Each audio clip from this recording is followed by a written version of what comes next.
Well, here we are at our lake house. We're in the process here of redoing our flat roof. As you can see, we have a small corrugated metal roof here over our hot tub. But then we have a 54-foot wide space above our Florida porch that we're in the process of redoing. We've got a couple of protrusions. We've got an air conditioning unit, a rooftop air conditioning unit, as you can see. And as I swing around here, we've got an access door, which is actually a stairwell to this flat roof. It's not meant to be a roof for pedestrian traffic. This roof, the original membrane here, as you can see, is very poorly installed. As you can see, they've put, rather than adhering the system, they've put nail holes, nails through the membrane. They've also not overlapped the membrane. If we look over here at the seams, again, nails were used and not properly adhered.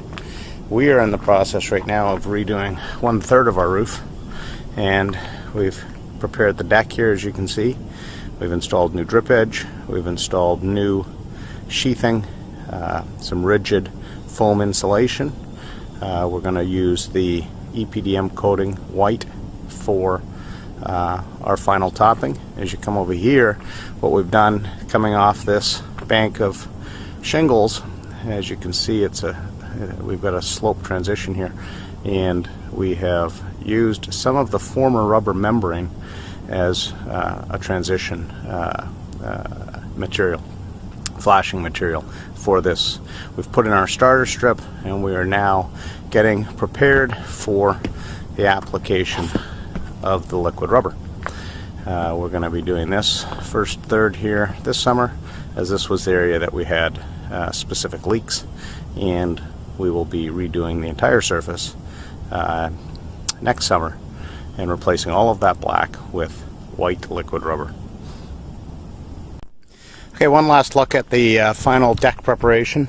Again, you'll see that we've used rigid foam insulation here and butyl tape to cover up seams, any gaps. Drip edge is installed under the butyl tape, so we've got a good connection there. As I mentioned earlier, we've used a rubber membrane to go up 18 inches under the shingles to create the flashing required there. And all in all, we have materials that will adhere nicely to the liquid rubber membrane we're about to apply.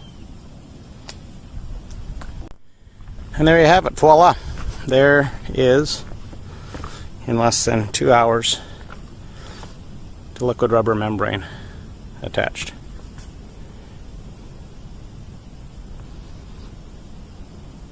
And we'll look forward to doing the other 2/3 of our roof next year, the 2/3 that are currently not leaking. But in time that will occur, so we will look forward to completing the application of the membrane for the entire 54-foot span next summer.